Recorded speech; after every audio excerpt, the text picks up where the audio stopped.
This is the fastest rook in the entire world.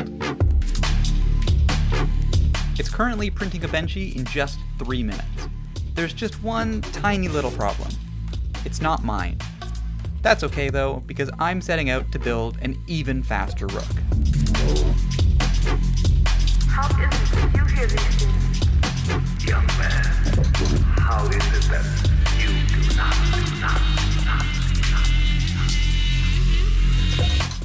Alright, so the first thing my rook is going to need is a more rigid frame. Plastic looks pretty and is certainly novel, but if I want to push performance, I'm going to need something sturdier. Thankfully, the Rook 2020 exists for this exact reason. To assemble the frame, I use these 3-way corner brackets to ensure that everything stays square. Technically, the frame of the Rook 2020 Mark II, which is what I'm building, is designed to use blind joints, but my extrusions have 6mm holes in them, and I don't have an M6 tap, nor any M6 hardware. First issue of the day, we're short 2 of these grub screws. This was the bin that I was keeping everything in. They're not in there. I need 2 more to get these to go on. So if I can't find any soon, I'm gonna have to switch and not use these guys for the top of the frame, and we'll use something else instead. But that's really annoying, because these are tiny things. They could be anywhere, but I'll give them a look. You can't make this stuff up, folks. I just checked every single bin here, and I found 1. I found 1 of them. So we're still short 1, so we still can't do the top. So what I'm going to do instead is I'm going to use these guys, which I honestly don't even remember why I bought them, but they just go on the inside of the slots and then connect them together. So I will need 2 of them for each of the uprights, but I can see I actually have the grub screws, so we're going to go with these instead.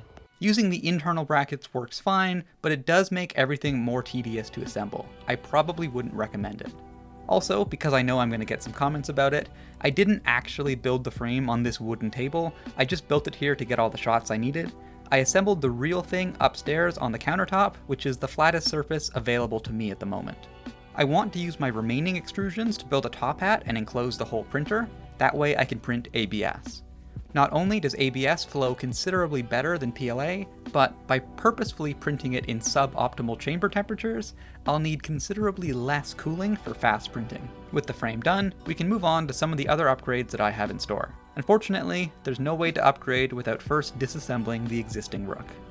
Sorry buddy, this one's gonna hurt a bit.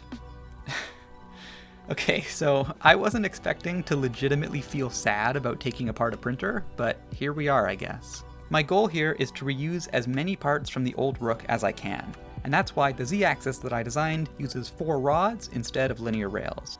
Before we get into the Z-axis though, I want to take a second to talk about the motor mounts. These are my take on Simon P's Super Duper mod, which is an add-on that lets you run 4 motors on your Rook 2020 Gantry. This is not quite the same thing as an all-wheel drive conversion, since we aren't replacing the front idlers with more motors, we're just adding more motors overall. All-wheel drive upgrades provide 2 main benefits: double the torque from twice as many motors, and also half the effective belt length. And this is because we're driving the belts from the front idlers as well as the back motor mounts. With 4 motors on the back, we're only going to see the torque benefit, and we won't see any improvement to the effective belt length. In fact, we're actually making the belts even longer because they do need to reach around an extra pulley at the back. Despite this, since the rook is tiny and its belts are so short, I don't think this is going to be a real problem.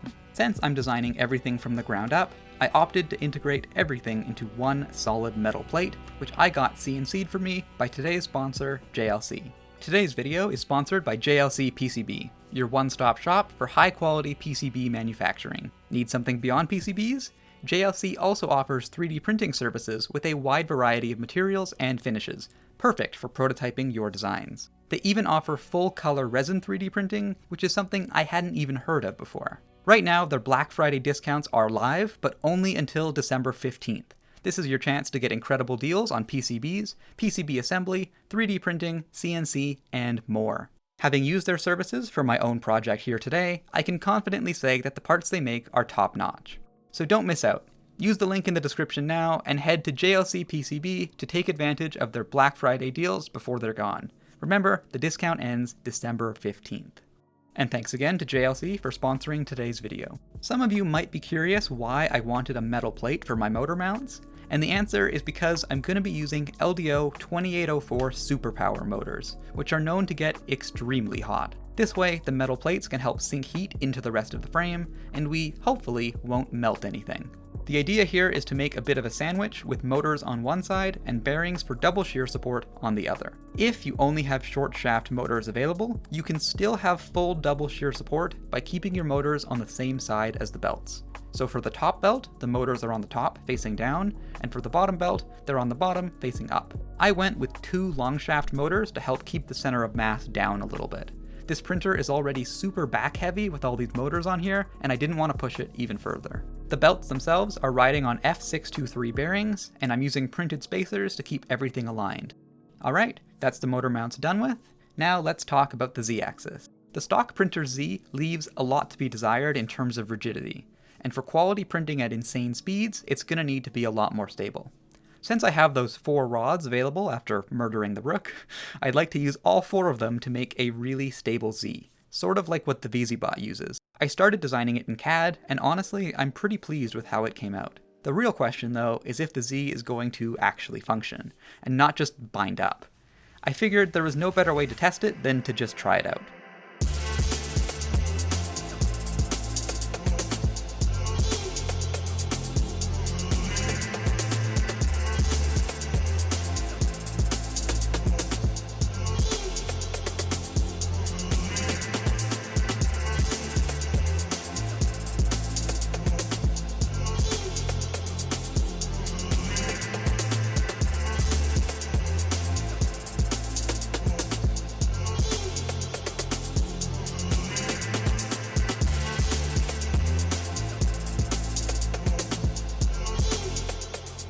Quick update for everyone here. So I just have the motor mounts and the rod mounts in, and I realized that these motor mounts are too big.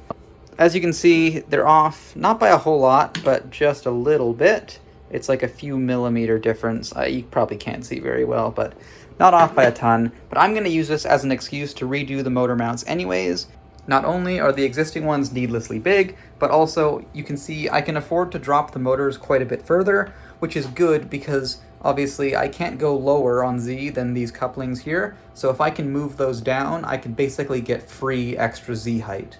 So it looks like I have at least another probably 15, maybe 20 millimeters I can move those down. So I'm going to do that and then send off the next iteration, and then we'll get to actually installing these.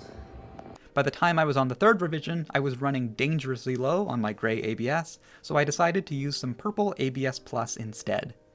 By the way, I don't know if everyone knows this or not, but if you want to get rid of these like stress marks in your 3D prints, especially with ABS and ASA, just hit the part with the heat gun for a few seconds and they all magically go away. The one on the left has been done, the one on the right, not yet. The bed fits perfectly into the 3 holes on the bed frame, and we're just using springs and 3 thumb screws to level it, just like a V0. I don't want to use a probe on this machine because of the extra complexity, and honestly, leveling a 120mm bed is super easy anyways. I don't think I can truly test the performance of this Z until I actually try printing on it, but unfortunately we aren't going to be getting to that point today. I still need to decide what I want to do for the gantry as well as the toolhead. So if you guys, the viewers, have any suggestions for me, please let me know in the comments below. With that out of the way, thank you so much for watching, and I'll see you guys in a couple of weeks. If you want more updates on this project, be sure to join Rolahan's Discord and check the Rook 2020 channel. I've been having a lot of fun teasing this build on there.